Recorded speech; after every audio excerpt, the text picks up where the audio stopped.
দর্শক পাঠক স্বাগত সকাল সন্ধ্যার রোজকার আয়োজন কি খবরে বার্তা কক্ষ থেকে বিভিন্ন খবর জানাতে আপনার সঙ্গে আছি সিরাজুম মুনিরা।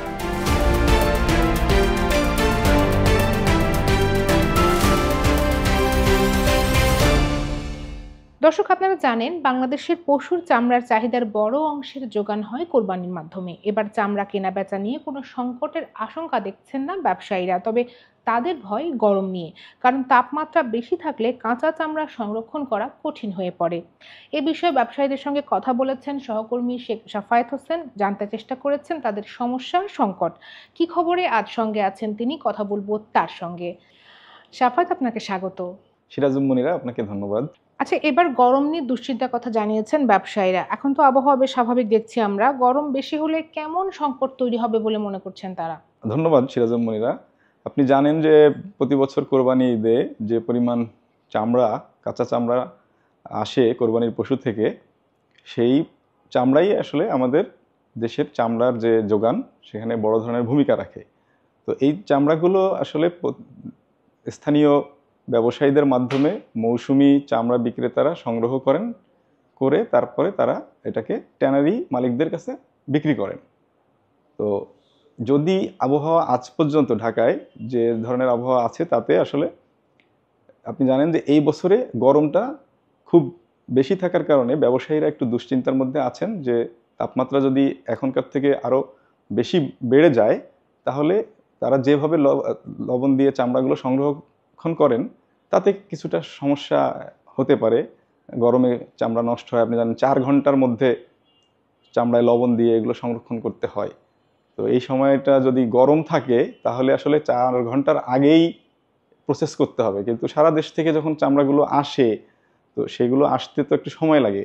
তো এই কারণে ব্যবসায়ীরা এখন পর্যন্ত যদি তাপমাত্রা আজকে ঢাকায় যেরকম একটু মেঘলা আবহাওয়া এবং তাপমাত্রা অন্যান্য দিনের থেকে কম আছে, এরকম থাকলে আসলে এটা খুব তাদের জন্য ভালো, খারাপ কিছু না, ভালোই হবে।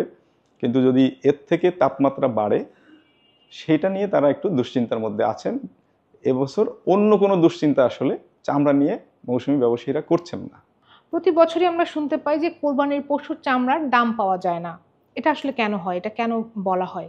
ভুল বোঝাবুঝি আছে, সেটা হচ্ছে প্রতি বছর সরকার যে চামড়ার দামটা নির্ধারণ করে দেয়, এটা আসলে এই দামে ট্যানারি মালিকরা চামড়া কেনেন এবং সেটা মৌসুমী ব্যবসায়ীদের কাছ থেকে বা চামড়ার যারা বিক্রেতা, merchant, hide and skin merchant যারা, তারা এটা ট্যানারি মালিকদের কাছে বিক্রি করেন। কিন্তু যে দামটা নির্ধারণ করে দেওয়া হয়, সাধারণ মানুষ যারা পশু কোরবানি করেন তারা তো এই চামড়াগুলো আসলে বিভিন্নভাবে দান সদকা করে দিয়ে দেন এবং এগুলো পায় মাদ্রাসা, এতিমখানার লোকজনরা। তো তারা এটা ভাবে যে এবছর সরকার যে গরুর চামড়ার দাম নির্ধারণ করে দিয়েছে 1200 টাকা, হয়তো তারা 1200 টাকায় বিক্রি করতে পারবেন, কিন্তু আসলে তারা এখানে এই 1200 টাকা তারা পাবেন না। হ্যাঁ, এই 1200 টাকা পাবেন হচ্ছে মার্চেন্টরা, যারা এই চামড়াটা লবণ দিয়ে সংরক্ষণ করে এরপরে ট্যানারি মালিকদের কাছে হস্তান্তর করবেন। তো এই কারণে স্বাভাবিকভাবে অনেকে মনে করেন যে ওই দামটা বোধহয় তাদের জন্য, কিন্তু আসলে এর থেকে অনেক কমে, কারণ এর সাথে লবণের দাম যোগ হবে, পরিবহন খরচ যোগ হবে, যোগ হওয়ার পরে দামটা আসলে পাবেন মার্চেন্টরা। তো সেক্ষেত্রে এই একটা ভুল ধারণা থেকে মানুষ মানে একটা প্রত্যাশা তাদের বেশি থাকে। তাছাড়া একটা বিষয় এটা খুবই স্পষ্ট, সেটা হচ্ছে যে এই যে দামটা আমরা দেখছি, এই দামটা থেকেও আরও 10 বছর আগে আসলে আমাদের আরও বেশি দামে চামড়া বিক্রি হতো। তো সেই তুলনায় এখনকার যে দামটা, এটা আসলে খুবই কম দাম। এইটা নিয়েও আসলে এক ধরনের মানুষের মধ্যে এক ধরনের মানে প্রতিক্রিয়া আছে।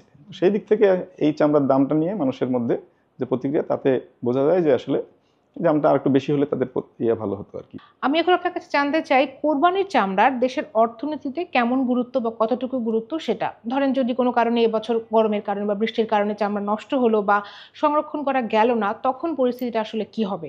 সিরাজুম মুনিরা, আপনি খুবই ভালো একটা প্রশ্ন করেছেন। এটা আমাদের অর্থনীতিতে এই কোরবানির চামড়া অনেক বড় একটা ভূমিকা রাখে, কারণ আমাদের সারা দেশের প্রতি বছর যে পরিমাণ চামড়ার যোগান দরকার হয় তার প্রায় 80% বেশি এই এক কোরবানি ঈদে সংগ্রহ হয়। তো সেক্ষেত্রে কোনো কারণে এই চামড়াগুলো যদি ঠিকমতো সংরক্ষণ করা না যায় তাহলে আমাদের দেশের অর্থনীতিতে এটার একটা বিরূপ প্রতিক্রিয়া থাকতেই পারে।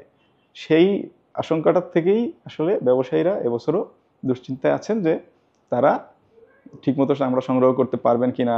এবছর আপনি জানেন যে লবণের যে কোনো কোনো বছর লবণের একটা সংকট তৈরি হয়, যে লবণ তখন বেশি দাম হয়ে গেলে কোনো কোনো বছর আমরা দেখেছি যে এক বস্তা লবণ 1000 টাকার বেশি হয়ে গেছে, তখন ব্যবসায়ীরা এটা নিয়ে একটা কথা তোলেন।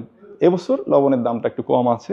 সেই দিক থেকে অর্থনীতিতে আপনি যে প্রশ্নটা করেছেন যে আপনি জানেন যে প্রায় 120-25 কোটি ডলার প্রতি বছর চামড়া থেকে চামড়াজাত পণ্য রপ্তানি থেকে আমরা পাই। তো সেই দৃষ্টিকোণ থেকে যে এই কোরবানির ঈদের চামড়া যেহেতু 80% আমাদের চামড়ার যোগান দেয়, তো অবশ্যই কোরবানির ঈদের চামড়ার একটা গুরুত্ব আমাদের অর্থনীতিতে আছে। আপনি প্রতিবেদনে ব্যবসায়ীদের ঋণ পাওয়া নিয়ে সংকটের কিছু কথা বলেছেন, সে সম্পর্কে একটু জানতে চাই। ব্যবসায়ীরা প্রতি বছর যে পরিমাণ চামড়া ঈদে সংগ্রহ করেন, এই পরিমাণ চামড়া সংগ্রহ করতে গেলে আপনি জানেন যে আসলে একটা বড় ধরনের টাকা লগ্নি করতে হয় একদিনেই। তো এই টাকাটা তো আসলে অনেক ব্যবসায়ীদের কাছে, মৌসুমী ব্যবসায়ীদের কাছে থাকে না। তো এই কারণে তারা সরকারের কাছে আবেদন করেন প্রতি বছর, এবং সরকারি ব্যাংকগুলো তাদেরকে তাৎক্ষণিকভাবে কিছু টাকা ঋণ দিয়ে থাকে। তো আসলে গত কয়েক বছর আগে চামড়ার যে ঋণ দেওয়া হয়েছিল, সেই ঋণগুলো আসলে অনেক কারণে ব্যবসায়ীরা ঠিকমতো পরিশোধ করতে পারেননি, কারণ ওই সব বছরগুলোতে চামড়ার নানানভাবে দাম পড়ে যায় বা বিভিন্নভাবে চামড়া নষ্ট হওয়ার কারণে অনেক ব্যবসায়ী ঋণ পরিশোধ করতে পারেনি, যে কারণে পরের বছরগুলোতে তাদেরকে আর ঠিকমতো তারা ঋণ পাননি। যে ঋণটুকু পেয়েছেন তা আবার আগের বছরের ঋণ কেটে রেখে সামান্য কিছু ঋণ পেয়েছেন। এবছরও 170 কোটি টাকা এই মৌসুমী ব্যবসায়ীরা ঋণ পাবেন বা ট্যানারি মালিকরা ঋণ পাবেন। সেই ঋণ দিয়ে তারা চামড়া সংগ্রহ করবেন। তো এখন আমরা ট্যানারি মালিকদের সঙ্গে কথা বলেছিলাম, তারা বলতে চেয়েছেন যে আসলে এই ঋণটাও আসলে পর্যাপ্ত না, আরো বেশি তাদের প্রত্যাশা ছিল। তো তারা যতটুকু পাবেন ঋণ, তাই দিয়ে তারা চামড়া কেনার চেষ্টা করবেন। তো এই ঋণটা আসলে আরেকটু বেশি হলে তাদের জন্য ভালো হতে বলে তারা আমাদেরকে জানিয়েছেন। আপনাকে অনেক ধন্যবাদ। আপনাকেও ধন্যবাদ। দর্শক, এবার অন্য কিছু খবর জানিয়ে যেতে চাই। শুরুতেই বলবো ঈদের দিন কেমন থাকবে আবহাওয়া। আবহাওয়া অধিদপ্তর বলছে ঈদের দিন সারা দেশে একযোগে বৃষ্টি হওয়ার সম্ভাবনা কম। দেশ জুড়ে থাকবে রোদ, বৃষ্টি আর মেঘের লুকোচুরি। রাজশাহী, রংপুর, ঢাকা ও ময়মনসিংহ এবং সিলেটে বৃষ্টি হওয়ার কথা বলা হয়েছে।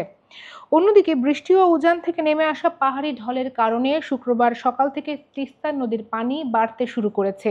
নদীতে পানির প্রবাহ বিপদসীমার কাছাকাছি পৌঁছে যাওয়ায় চাপ সামাল দিতে লালমনিরহাটের ডালিয়া পয়েন্টে তিস্তা ব্যারেজের সবগুলো জলকপাট খুলে দিয়েছে পানি উন্নয়ন বোর্ড। এখনো প্লাবন পরিস্থিতি না হলেও নদীর চরাঞ্চলে বসবাস করা বাসিন্দাদের উঁচু জায়গায় গবাদি পশু ও অন্যান্য সামগ্রী রাখার আহ্বান জানিয়েছে প্রশাসন। জানানো হয়েছে এরই মধ্যে রেস্কিউ করার জন্য টিমও প্রস্তুত করা হয়েছে। এসবের পাশাপাশি সকাল সন্ধ্যায় প্রকাশ হয়েছে দেশ বিদেশের নানা খবর, বিশ্লেষণ এবং আদ্যপান্ত। এছাড়া সামাজিক যোগাযোগ মাধ্যম ফেসবুক, ইউটিউব এবং এক্স হ্যান্ডেলে আমরা প্রকাশ করছি বিভিন্ন ধরনের ডিজিটাল কন্টেন্ট। পড়ুন সকালসন্ধ্যা.com, থাকুন আমাদের সঙ্গে।